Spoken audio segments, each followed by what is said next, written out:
Hello दोस्तों, एक बार फिर से स्वागत है अपने अशोका इन्फोसिस क्लास में।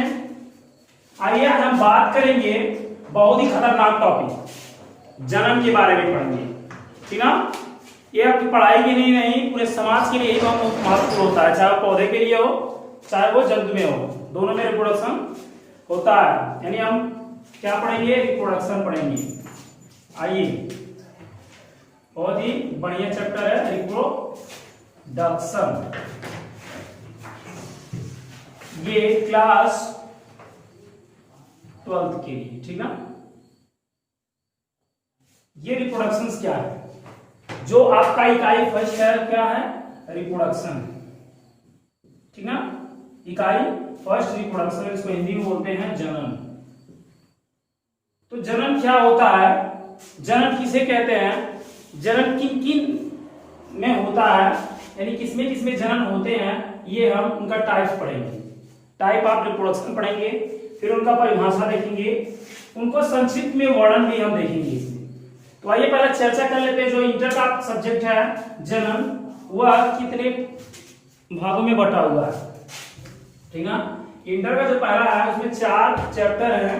ये जो रिप्रोडक्शन के चैप्टर है 4 चैप्टर। इसमें क्या क्या देखेंगे हम, तो देखेंगे इसमें जीवों में जनन, किसमें जनन, जीवों में जनन। ठीक ना, उसके बाद देखेंगे पुष्पी पादपों में जनन। देखिए भाई, इसमें भी होता है जनन, पुष्पी पादपों में जनन। उसके बाद देखेंगे किसमें, मानव में जनन।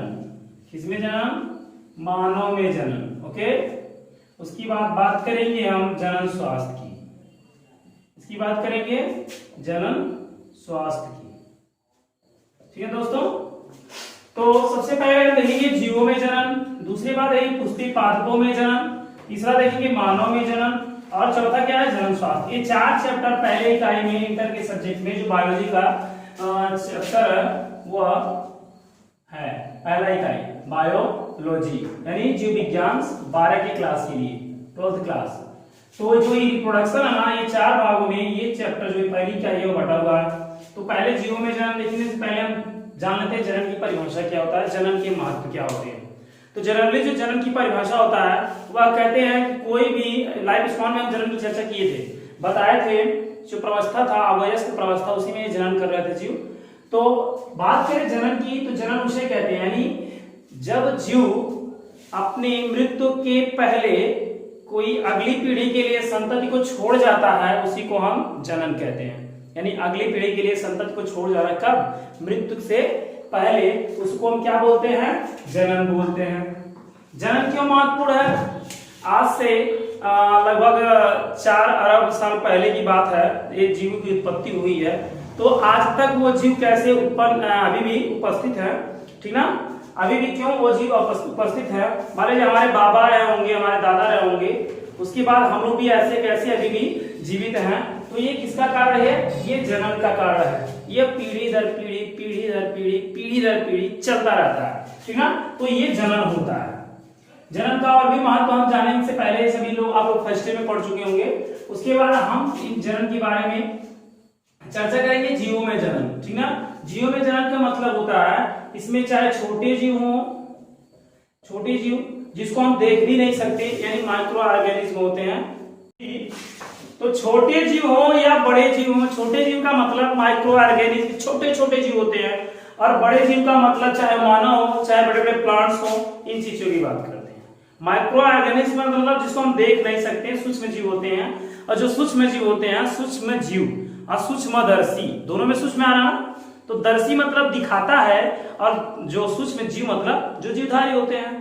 तो जो जीवधारी, सूक्ष्म जीवधारियों को जो चीजें क्या करती है, बड़ा करके दिखाती हैं, उन्हें हम सूक्ष्मदर्शी कहते हैं। तो कह सकते हैं ना कि छोटे जो जीव होते हैं, सूक्ष्म जीव होते हैं, उनको हम सूक्ष्मदर्शी की सहायता से देखते हैं।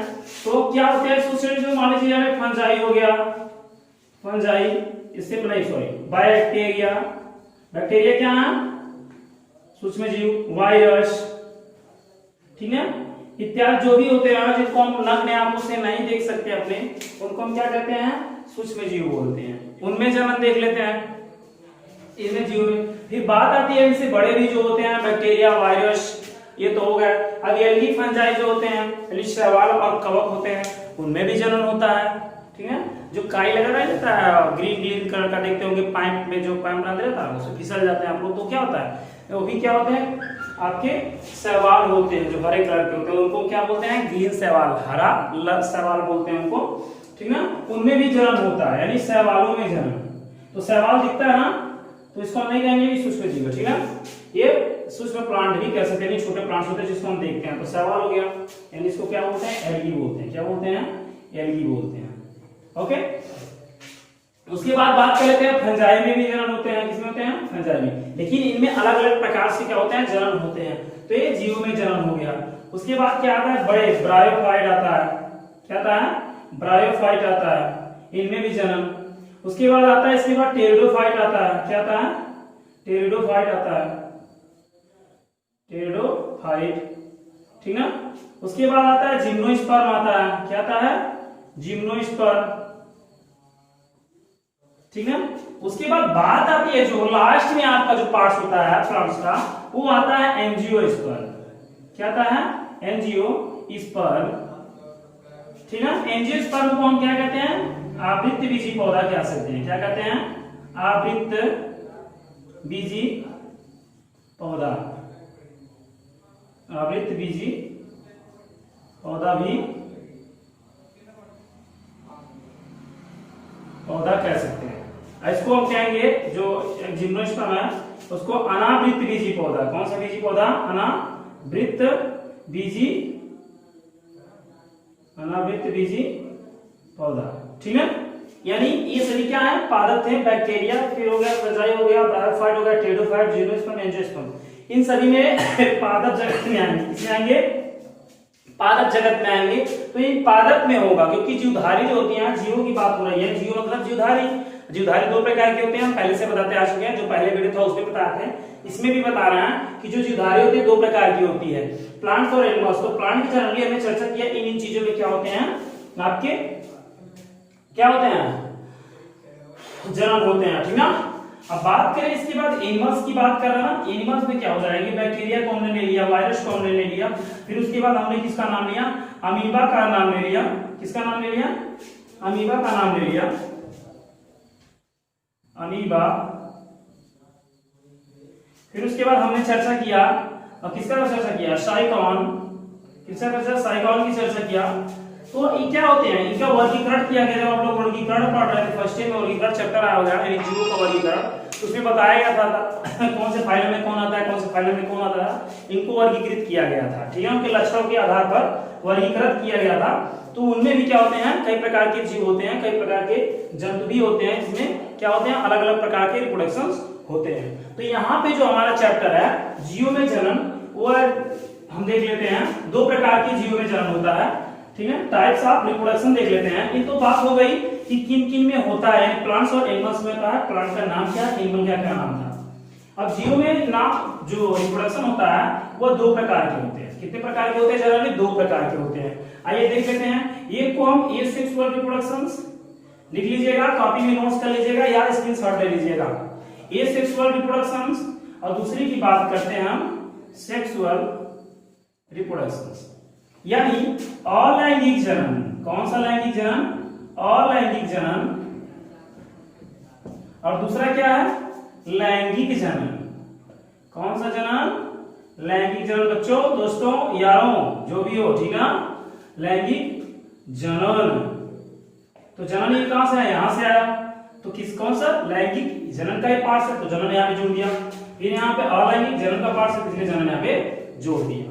अलैंगिक जनन वह जनन होता है जो अपने ही स्वरूप, अलैंगिक जनन वह जनन होता है जो अपने ही स्वरूप संतति को जन्म देता है। किसके आधार पर, देखिए हम कैसे कैसे, यानी भौतिक और आनुवांशिक के आधार पर हम इनको क्या करते हैं, रिप्रोडक्शन को चर्चा करते हैं। यानी क्या करते हैं, भौतिक और आनुवांशिकी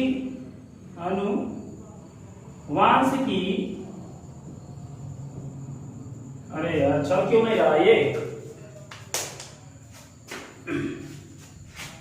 चलिए ठीक है, कोई दिक्कत नहीं, चलेगा। भौतिक और आनुवांशिकी के आधार पर हमको क्या कहते हैं, ये दोनों समान रहते हैं, यानी भौतिक और अनुवांशिकी के आधार पर दोनों क्या होते हैं, भौतिक और अनुवांशिक का जो शरीर होता है, इनका संतति का जो शरीर होता है वो क्या होते हैं, समान होते हैं। किसके आधार पर, यानी अनुवांशिकी और भौतिक में आदमी। भौतिक का मतलब होता है जैसे मेरा बनावट है, मैं इतना बड़ा था, मेरा हाथ था ऐसा, ये संरचना जो हो रही है ना हाथ का पैर का जो भी है ना, ये क्या है, भौतिक है। और अनुवांशिक का मतलब मेरे अंदर जो लक्षण होते हैं, मैं ऐसे डांस करता हूँ, मैं जन्म के बाद क्या बिना कुछ सिखाए मैं पढ़ने में अच्छा हो जाता हूँ, ठीक ना, ये सभी कौन से लक्षण होते हैं, ये अनुवांशिकी लक्षण होते हैं। यानी मैं चलता हूँ पैर से तो वो भी पैर से चलेगा, तो ये सभी क्या होते हैं, अनुवांशिकी लक्षण होते हैं। तो दोनों प्रकार से क्या होती हैं, जो उनकी संतति होती है वो साथ समान होती है, ठीक है। यानी अलैंगिक जनन से जो संतति उत्पन्न होता है ना, उसको हम क्या बोलते हैं, समान होते हैं, ठीक है। अब अलैंगिक जनन भी कई प्रकार का होता है। अलैंगिक जनन में इसको और ऊपर कह सकते हैं वेजिटेटिव प्रोपेगेशन आता है। अलैंगिक जनन में क्या आते हैं, वेजिटेटिव प्रोपेगेशन या वेजिटेटिव रिप्रोडक्शन। कायिक जनन या कायिक प्रवर्धन, दो प्रकार के जनन इसमें होते हैं, ठीक है। और दूसरी चर्चा की लैंगिक जनन की। अगर अलैंगिक जनन की परिभाषा बोले तो कहेंगे कि जिसमें नर गैमेट्स यानी नर युग्मक या मादा युग्मक या नर जननांग और मादा जननांग क्या होते हैं, ये नहीं पाए जाते हैं, ठीक है। हम कहेंगे जिसमें, इसकी परिभाषा कहेंगे जिसमें नर युग्मक तथा मादा युग्मक के बिना, यानी नर युग्मक और मादा युग्मक के बिना किसी नए संतति का निर्माण जब हो जाता है उसे हम अलैंगिक जनन कहते हैं। यानी इसमें क्या नहीं होता है, रिप्रोडक्शन की क्रिया नहीं होती है, ठीक है। तो क्या होता है, नर युग्मक और मादा युग्मक के बिना क्या होता है, संतति का निर्माण हो जाना कहलाता है अलैंगिक जनन कहलाता है। जो अलैंगिक जनन का जो संतति उत्पन्न होता है वह समान होते हैं, ठीक है।